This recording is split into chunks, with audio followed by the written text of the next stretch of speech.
ఎడారిలో ప్రవాహములు డిసెంబర్ 26వ దినపాఠము.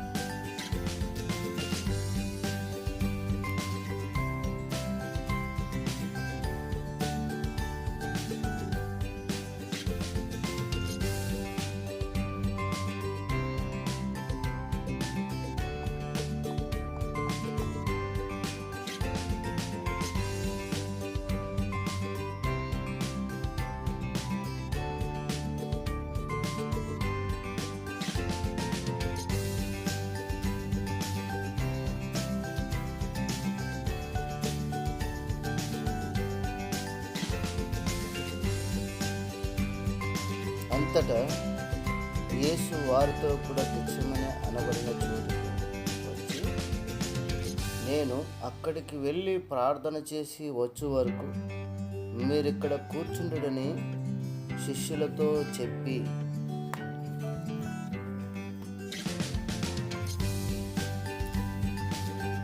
క్లిష్ట పరిస్థితిలో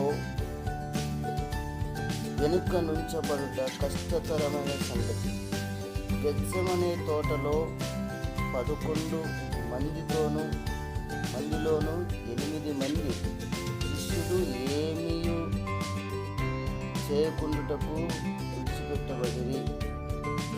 యేసు ప్రార్థించుటకు మరింత ముందుకు వెళ్ళెను.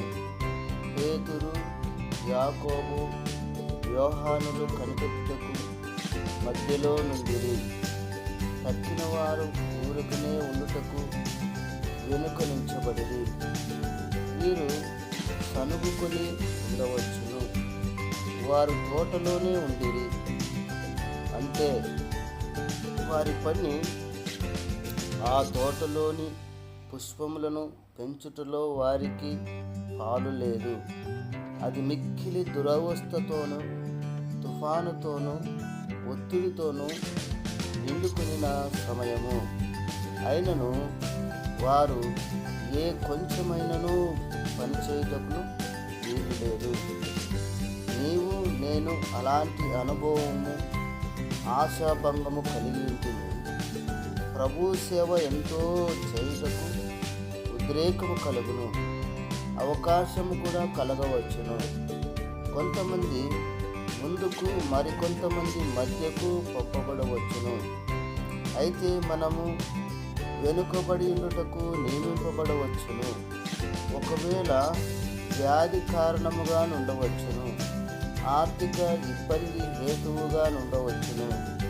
మొత్తము మీద ఏదో ఒక ఆటంకము వలన ఆగిపోయి ఉండవచ్చును. క్రైస్తవ జీవితంలో అలాగూ ఆటంకం ఎందుకు అడ్డు పెట్టుచున్నాడో ఇప్పుడు మనము చూడలేము. తోటలో మనకు ఎలాంటి మార్గము చేయనప్పుడు మనలను అంతవరకు తీసుకొని వెళ్ళుట అన్యాయము కాదా? అందము నా ప్రాణమా, మౌనముగా నుండము, నీవనుకున్నట్టు జరగదు. క్రైస్తవ జీవితంలో సేవలో నీవు తొలగించబడలేదు. ప్రభుని తోట దానిలో నడుచువారికి నిలుచువారికి మాత్రమే ఉన్నదని తలంచుతున్నావా? లేదు. కూర్చుండుటయు ప్రతిష్ఠించుకున్న వారి కొరకు కూడా అది నిర్ణయింపబడి ఉన్నది.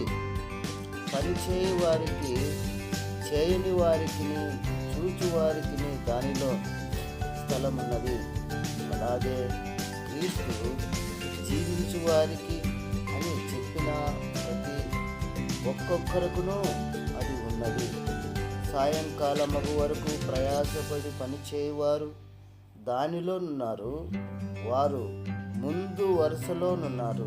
మరికొందరు యుద్ధ పోరాటంలో ఏమి జరుగుతున్నదో కనిపెట్టి రిపోర్టు చేయుటకు నిలవబడి గమనించుచున్నవారు తోట మధ్యలోనున్నారు. అయితే 3వ గుంపు వారు యుద్ధము చేయలేదు, దాన్ని చూడలేదు, కానీ ఊరకనే పండుకొందరు. ఈ అనుభవము నీదై ఉన్నప్పుడు నీవు వలన ఏమీ ప్రయోజనం లేదని నీవు అనుకొనవద్దు. ఇక్కడ కూర్చున్నామని నీతో చెప్పినవాడు ప్రభువేనని మర్చిపోవద్దు. ఆ తోటలో నీవున్న స్థలము కూడా ప్రతిష్ఠింపబడినదే. దానికి ప్రత్యేకమైన పేరున్నది.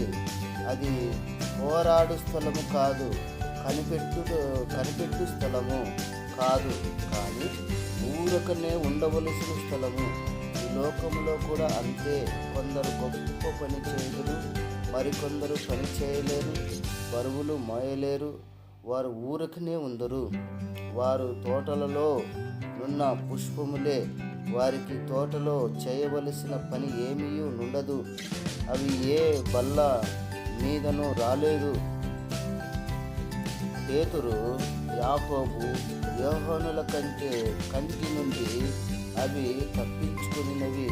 అయినను యేసు హృదయమును ఆనందపరిచినవి. వాటి సువాసన సౌందర్యము ఆయనకు ఆనందమును కలగజేసినవి. లోయలో అవి ఉండుట ద్వారా తమ యజమాని హృదయమును పైకి లేవనెత్తినవి. ఈయన పుష్పములలో ఒకదాని వలె నున్నందుకు సనగవద్దు. ఈ పుష్పములలో ఒకదాని వలె నున్నందుకు సనగవద్దు.